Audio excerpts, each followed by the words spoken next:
আজ পুত্রতা একাদশী ব্রত। আজকের একাদশীর উপাস্য দেবতা হচ্ছে বাসুদেব।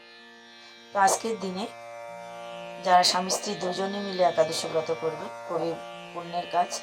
এতে নারায়ণ প্রসন্ন তো হবেনই, সঙ্গে সঙ্গে মাতা লক্ষ্মীও প্রসন্ন হবেন।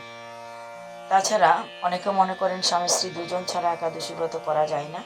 এটা ঠিক নয়।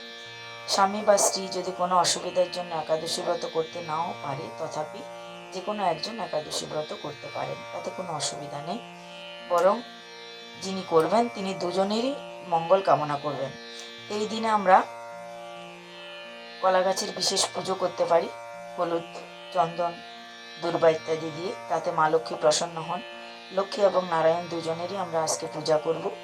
শ্রীমদ্ ভাগবত কথা বা হরি কথা, নারায়ণের কথা শ্রবণ করব। ওম শ্রী বাসুদেবায় নম বলে চন্দন যুক্ত তুলসী নারায়ণের চরণে অর্পণ করব।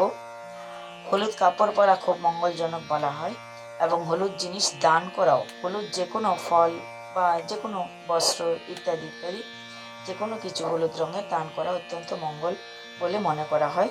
এতে করে ভগবান শ্রীহরি এবং মাতা লক্ষ্মী অত্যন্ত প্রসন্ন হন। ঘরে হলুদ জলের ছিটা দান করাও আজকের দিনে মঙ্গলজনক।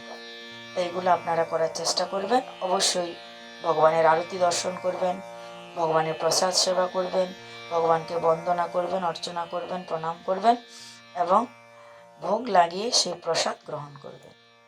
জয় নিতাই, জয় শ্রী রাধেশ্বর।